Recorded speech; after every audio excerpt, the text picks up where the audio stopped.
புதுச்சேரியில் மின் கட்டண உயர்வை கண்டித்து இந்தியா கூட்டணி சார்பில் நடைபெற்ற முழு அடைப்பு போராட்டத்தால் பொது போக்குவரத்து முடங்கியது. புதுச்சேரியில் கடந்த ஜூன் 16ஆம் தேதி மின்கட்டணத்தை உயர்த்தி அம்மாநில அரசு அறிவிப்பு வெளியிட்டது.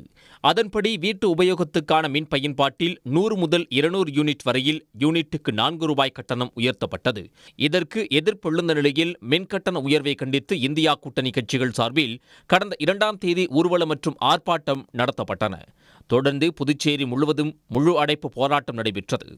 இதன் காரணமாக பெரும்பாலான கடைகள் மூடப்பட்ட நிலையில் பேருந்து, ஆட்டோ உள்ளிட்ட பொது போக்குவரத்து முடங்கியது. முழு அடைப்பு காரணமாக அரசு மற்றும் தனியார் பள்ளிகளுக்கு விடுமுறை அளிக்கப்பட்டது. டீச்சராக இருக்கேன், ஒரு அரை மணி நேரமாக வெயிட் பண்ணிட்டு இருக்கேன் சார். பஸ் எதுவும் வரல, எப்படி போகிறதுன்னு தெரியல.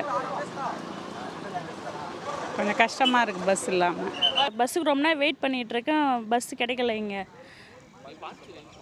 நான் எங்கள் கெஸ்ட் வீட்டுக்கு வந்தேன், இங்கே பஸ் ரொம்ப லேட் ஆகிடுச்சு. 1 ஹவராக வெயிட் பண்ணிகிட்ருக்கேன், பஸ்ஸு இங்கே இன்னும் எதுவும் வரவே இல்லை. எனக்கு எல்லாம் ஃபோன் பண்ணி பேசிட்டே தான் இருக்காங்க, வீட்டில் எல்லாம் வெயிட் பண்ணிகிட்ருக்காங்க. 1 ஹவராக வெயிட் பஸ்ஸுக்கு ரொம்ப நேரம் வெயிட் பண்ணிகிட்ருக்கேன், இன்னும் பஸ் வர. புதுச்சேரியை ஆளும் என்ஆர் காங்கிரஸ் மற்றும் பாஜகவினர் மின்சார கட்டணத்தை அதிகரித்ததை கண்டித்து இந்தியா கூட்டணி சார்பில் பேரணி நடைபெற்றது. அதில் கலந்து கொண்ட 1000த்திற்கும் மேற்பட்டோரை காவல்துறையினர் கைது செய்தனர். புதுச்சேரி மின்துறையை தனியார் மயமாக்குவதற்கு முயற்சி எடுக்கிறது. கடந்த முறை அவர்கள் முயற்சி எடுத்த பொழுது மக்கள் போராட்டத்தின் காரணமாக, எழுச்சியின் காரணமாக, அப்போது நடத்திய பந்து, அப்போது மக்கள் எல்லாம் ஒரு அணியில் நின்று போராட்டத்தின் காரணமாக அதை கைவிட்டாங்க. இன்றைக்கி தொடர்ந்து அவங்களுக்கு மத்தியில் இருந்து அழுத்தம் கொடுத்துக்கப்பட்டு இந்த மின்துறை தனியார் மயமாக்குவதற்கு வேலை செய்கிறாங்க.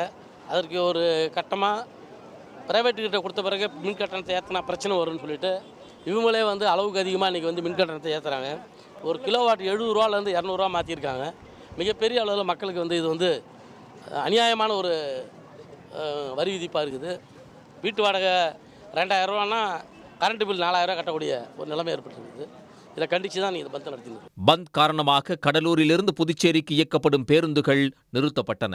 கடலூரிலிருந்து புதுச்சேரி வழியாக மற்ற மாவட்டங்களுக்கு இயக்கப்படும் பேருந்துகள் மாற்றுப்பாதையில் திருப்பிவிடப்பட்டன. மாலை 6 மணிக்கு பிறகு முழு அடைப்பு இயல்பு நிலைக்கு திரும்பியது. உடனுக்குடன் செய்திகளை தெரிந்து கொள்ள சன் நியூஸ் பெல் ஐகானை கிளிக் பண்ணுங்க.